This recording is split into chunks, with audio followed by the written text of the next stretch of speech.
Bonsoir à tous. À l'heure où le digital s'impose un peu partout, à l'heure où l'on ne jure plus que par la dématérialisation, certains font de la résistance, j'y arriverai.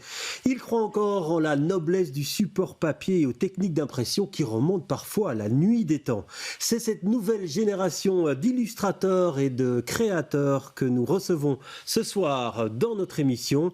Un courant d'air frais qui souffle sur la capitale et aussi sur notre studio ce soir.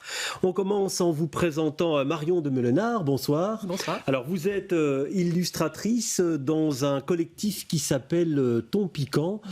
Alors je parlais de faire de la résistance, je parlais de la revanche du papier. Qu'est-ce qui vous intéresse, vous, dans ce support-là ?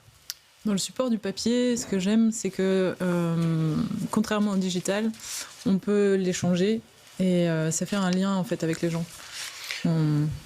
On a tendance à pouvoir le troquer, le vendre, et c'est beau le papier. Oui, alors on va découvrir justement, c'est beau, et on découvre vos œuvres, elles sont derrière moi, on va les découvrir en images. Si vous deviez décrire votre univers en quelques mots, vous diriez quoi ? Couleur, humour ? Un peu vintage, un peu rigolo, très coloré, toujours un peu optimiste. C'est chouette, quoi. Ouais, et donc là, on voit, vous travaillez là sur les organes, sur les légumes.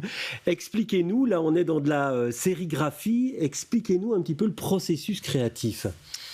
Le processus créatif, donc ces séries-là, elles ne sont pas en sérigraphie. Et tout ce qui est en sérigraphie, c'est par exemple mes impressions sur la Belgique, ou même le Donut Disturb, par exemple, qui est derrière vous.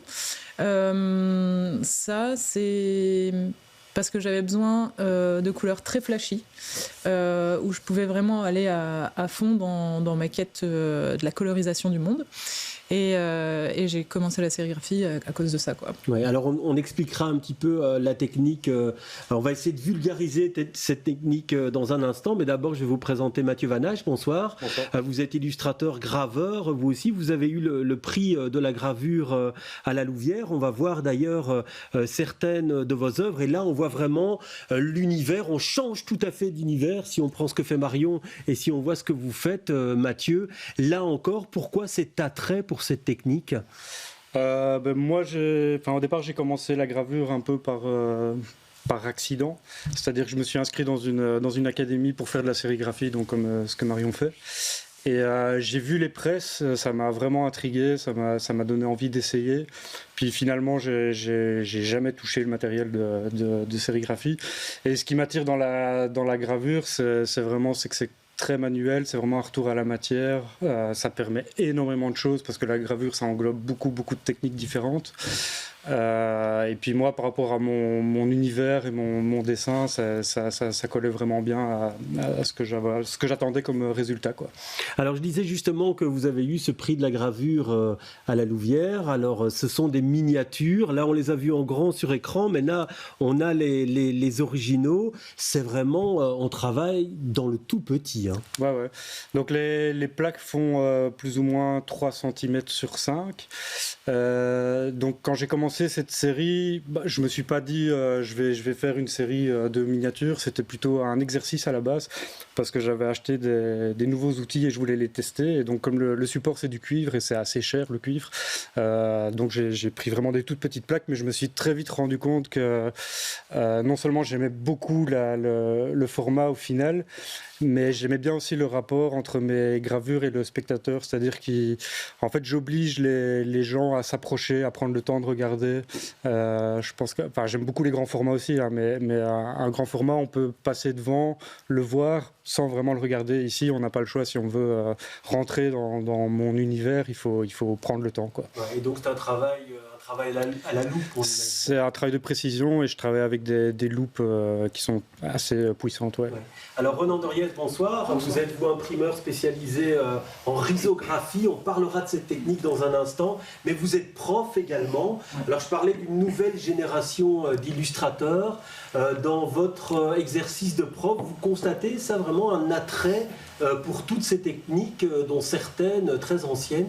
Oui, du coup, en fait, ouais, c'est un peu un retour de toutes ces anciennes techniques. C'est vrai qu'avec l'arrivée de l'ariso dans les ateliers. En fait, ça fait un peu un attrait pour les étudiants, en fait, un retour à une impression plus artisanale, donc à avoir plus la démarche de l'impression, donc rentrer avec les techniques, apprendre à façonner les livres, donc être beaucoup plus en lien avec la fabrication de leurs objets, où avant c'était un peu plus laissé à l'imprimeur digital loin, où on lui envoyait les fichiers, l'imprimer. Maintenant, du coup, les étudiants, ils ont envie de faire eux-mêmes les projets, et c'est vrai que c'est assez intéressant. Alors Marion, on a franchi la porte du collectif Ton Piquant pour rencontrer certaines illustratrices. Alors on est juste à côté de la place Fernand Koch à Excel. C'est un collectif de 7 filles, chacune à son univers. On va découvrir tout de suite celui de Camille, et avec elle, on parle de linogravure. C'est une opération de haute précision, sculpter le linoléum, la première étape essentielle pour une linogravure réussie. C'est basé sur le principe un peu du pochoir, mais du pochoir géant, c'est-à-dire qu'on va créer une matrice dans la matière qui s'appelle le lino. Et ce pochoir va nous permettre ensuite d'imprimer un nombre incalculable de fois ce qu'on a creusé en fait comme dessin dans la matière. Donc on creuse avec des outils très coupants qui s'appellent des gouges. Cette technique exige aussi une petite gymnastique mentale pour ne pas louper son motif.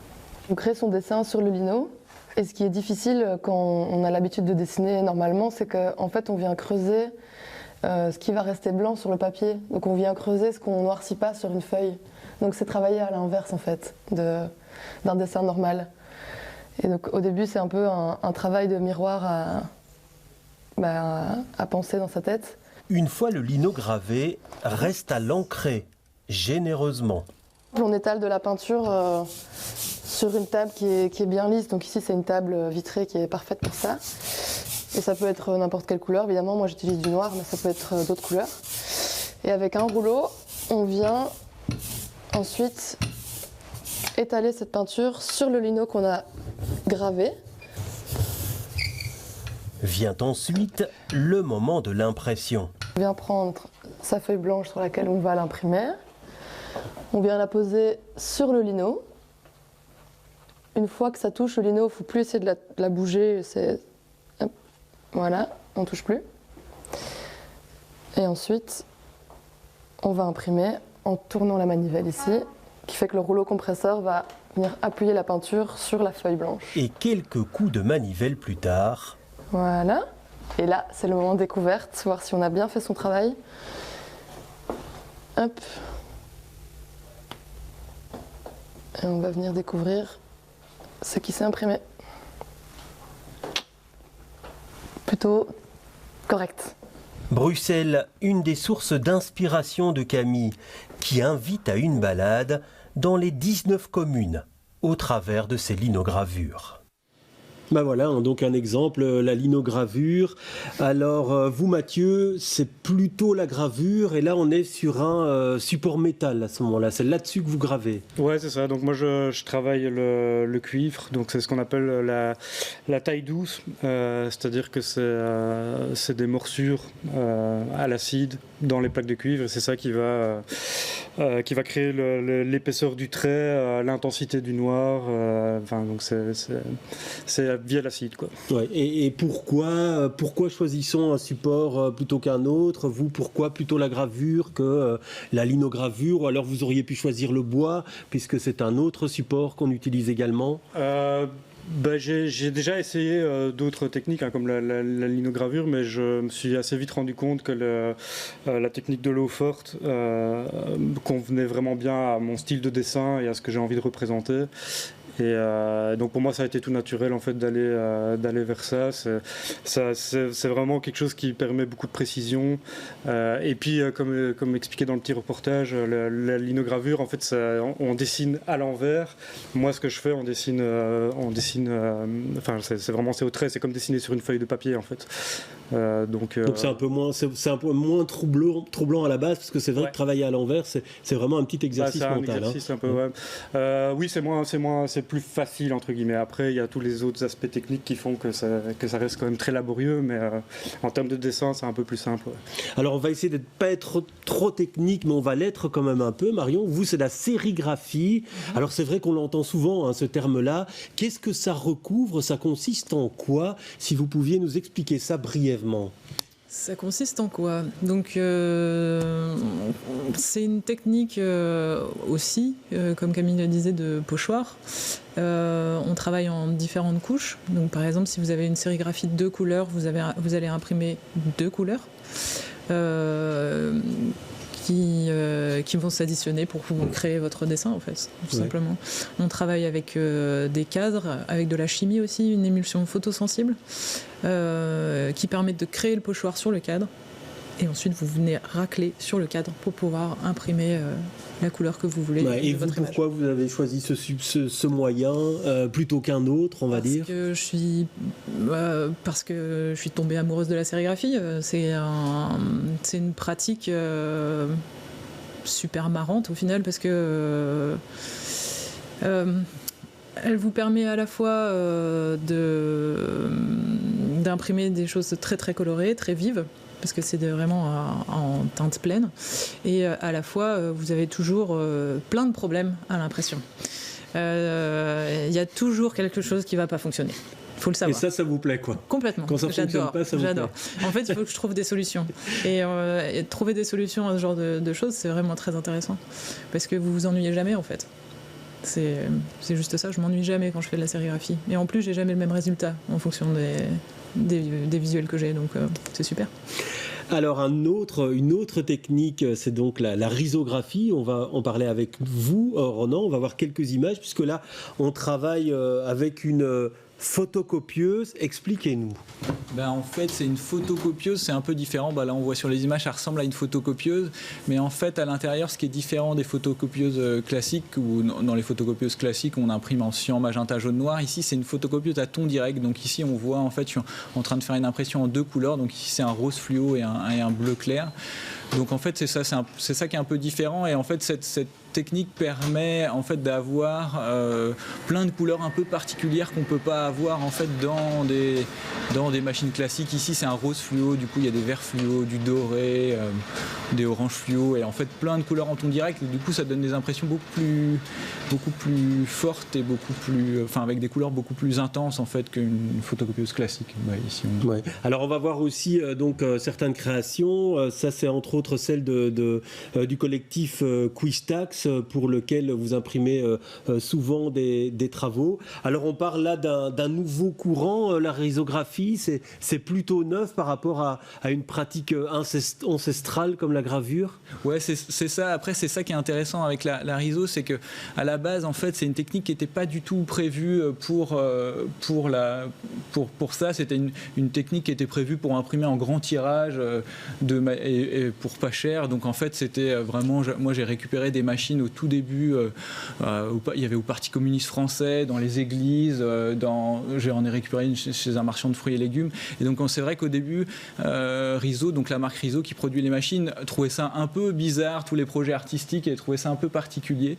Et donc en fait, pour pouvoir continuer à imprimer, ça a été un peu de la bidouille, on a un peu cherché, donc il fallait un peu se contacter entre imprimeurs.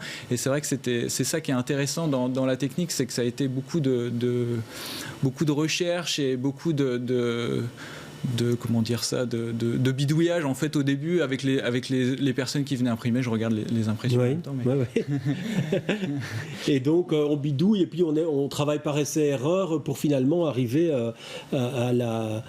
à l'épreuve finale, quoi, on va dire. Oui, c'est ça. Après, c'est ça qui est intéressant dans cette technique, c'est que c'est vraiment un travail avec les illustrateurs. Donc en fait, c'est que ils vont servir de la technique.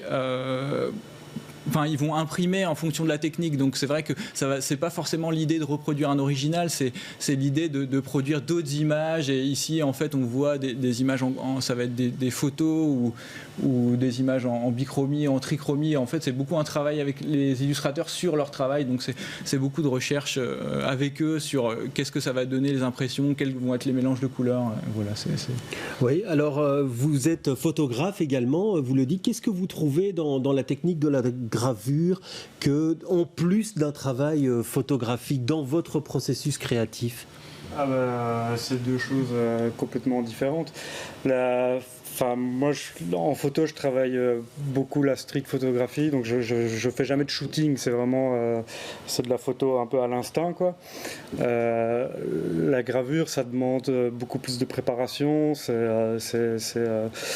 y a un côté plus, on doit se mettre dans une bulle pour pouvoir travailler. Enfin, ça demande plus de temps, de patience, et puis techniquement aussi, c'est assez précis, quoi.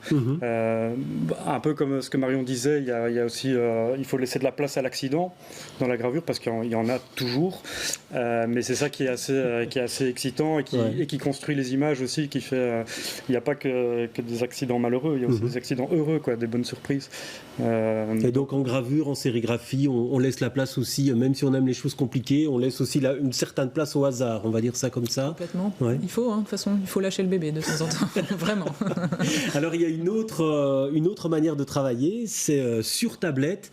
Et là encore chez vous, à l'atelier Ton Piquant, dans le collectif Ton Piquant, il y a Alice qui a choisi ça comme technique. On regarde.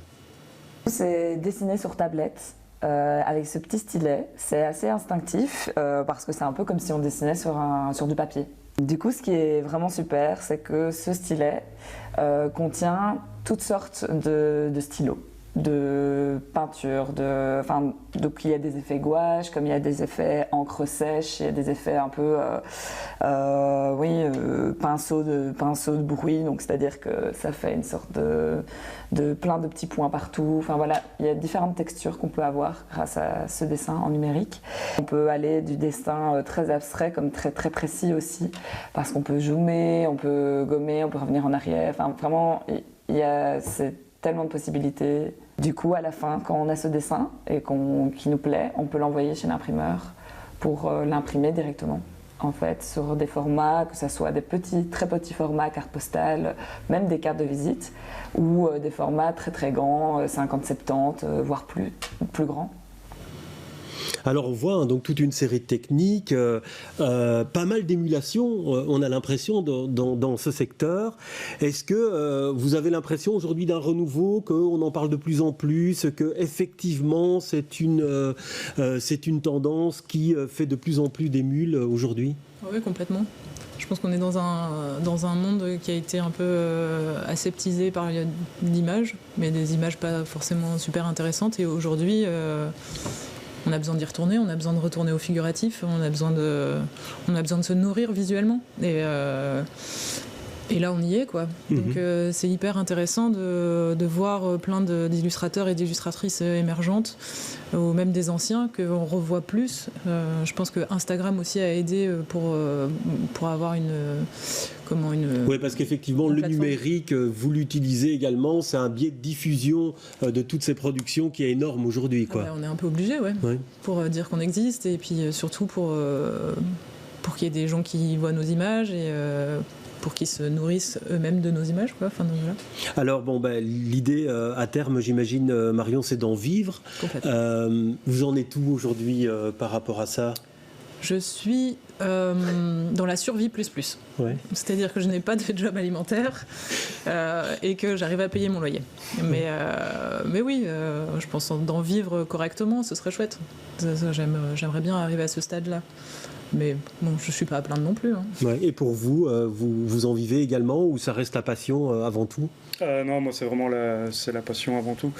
Mais en gravure, je pense qu'en vivre correctement, c'est vraiment, j'en connais pas en tout cas. Ou alors ça passe par le biais de l'enseignement, mais vivre de son art en gravure, c'est vraiment, ça reste quand même une niche, quoi. Ouais. Il y a beaucoup de production, mais ça reste une niche quand même. Oui, parce qu'en même temps, c'est vrai qu'il y a de plus en plus d'ateliers, des collectifs, il y a des galeries aussi qui exposent, mais ça suffit pas aujourd'hui. Non, ça suffit pas parce que pour le moment, comment dire, je pense que à part les particuliers, les gens, les sociétés ou les choses comme ça ne sont pas prêts à payer le juste prix. On nous dit toujours qu'on dessine des petits Mickey sur une table. Donc à partir du moment où on donne le juste prix, ça coince. Donc là, c'est un peu le début de la lutte, on va dire, pour être payé correctement par rapport à ce qu'on fait. Ouais. Et vous rencontrez ce même problème Oui, bien sûr. Ouais. Ouais. Bah, c'est toujours très difficile en fait de chiffrer son travail quand on doit le vendre, parce qu'il y a, je pense qu'en sérigraphie c'est pareil, ça demande beaucoup de temps, et si on devait mettre le juste prix, en fait, pour la plupart des gens, ce serait impayable. Mais ce que je voulais dire, c'est qu'il y a quand même aussi beaucoup, en tout cas à Bruxelles, il y a de plus en plus de petites galeries qui offrent une visibilité à tous les artistes qui pratiquent, que ce soit la sérigraphie ou la gravure ou la risographie. Je pense évidemment à Ton Piquant, mais il y a la galerie Calaveras, il y a Moiré, il y a Image Fantôme, il y a le Sterput, il y a beaucoup d'endroits où les jeunes artistes peuvent en tout cas montrer leur boulot, quoi. Et vos étudiants, Ronan Derriès, est-ce qu'ils veulent en faire une profession, ou alors c'est compliqué à dire à l'heure qu'il est, ou ils aimeraient bien. Après, c'est vrai que c'est difficile les déboucher dans ces secteurs-là. Après, d'en vivre, c'est toujours compliqué, mais je pense qu'après, chaque étudiant a envie de monter des ateliers d'impression, et c'est ce qu'ils font en général. Et après, du coup, avec le temps, ça devient comme Ton Piquant. Mais donc voilà, à la base, ils aimeraient bien, en tout cas. Ouais. Alors justement, comment vous voyez, vous, maintenant, puisqu'on est dans un courant émergent, comment vous voyez l'avenir de ce courant aujourd'hui ? Hyper brillant. Ouais. Et si on évite la méthode Coué, vous diriez quoi, que petit à petit, parce que c'est vrai, on le voit dans certains MOOC, dans certains magazines aujourd'hui, que l'illustration peut remplacer la photo, qu'elle prend de plus en plus de place. Ouais, je pense qu'elle prend de plus en plus de place, et que... en fait, j'arrive pas à voir ce que ça va donner. Je pense qu'il faut la laisser évoluer, voir comment elle va se transformer aussi, Je pense qu'il y a énormément de passionnés. On parle de plus en plus entre nous aussi, des illustrateurs et des illustratrices, pour savoir comment mettre, encore une fois, le juste prix, comment s'exposer, comment sortir aussi de notre grotte, parce que c'est un job qui nous oblige clairement à être devant notre ordi, ou souvent assez seul. Et le fait qu'il y ait de plus en plus de collectifs, ça permet d'avoir beaucoup plus de dialogue, et donc plus de dialogue entre nous, mais aussi avec le public. Ouais. Donc je pense qu'on est bien parti là, même si c'est le début, pour s'installer et dire que notre travail vaut le coup, quoi. Ouais, on parlait d'un petit monde. Est-ce que vous connaissez, vous vous côtoyez, vous échangez, vous partagez, ou alors c'est struggle for life et chacun pour soi? Non, je pense qu'à Bruxelles, le monde de l'illustration, de la gravure et de la sérigraphie, je dis pas qu'on se connaît tous, mais il y a quand même une émulsion commune, et oui, on se connaît, quoi. Ouais. Alors on voit toutes ces techniques, hein. Est-ce que vous pensez que certaines sont amenées à disparaître à un moment donné, parce que finalement elles auront montré leurs limites, ou alors finalement elles vont toutes continuer à coexister?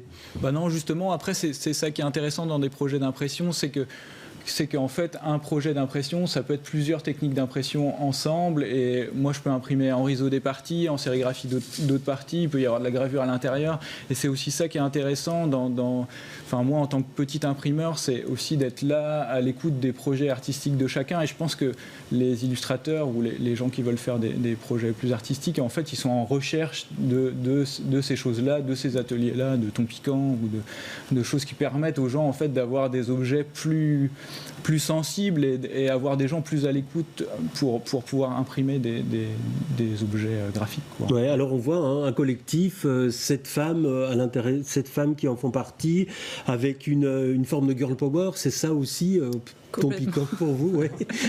À la base, c'était pas fait exprès, ouais. Mais oui, maintenant c'est un peu. Est-ce qu'on le revendique? Je ne sais pas, mais c'est vrai c'est très agréable d'être un gang de femmes.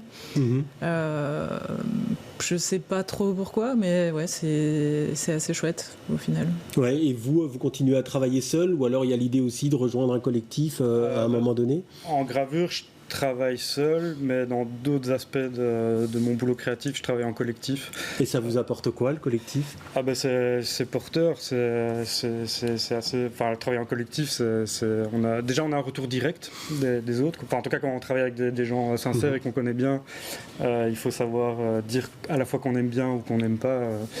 Et ouais, c'est porteur, quoi. C'est assez puissant, un collectif. Ben merci en tout cas d'être venu partager ces expériences et votre passion sur le plateau. Alors si on veut découvrir vos œuvres, on en a vu beaucoup dans cette émission, mais il y a différents comptes, Instagram, où on peut effectivement vous découvrir et découvrir toutes les œuvres du collectif Ton Piquant. Et puis aussi, il y a certaines des illustratrices qui ont leur propre site internet. Hein. Voilà, ben donc vous pouvez trouver tout cela en tapant Ton Piquant ou alors en tapant le nom des différents invités ce soir. Merci d'avoir assisté à cette émission. Je vous retrouve la semaine prochaine avec beaucoup de plaisir.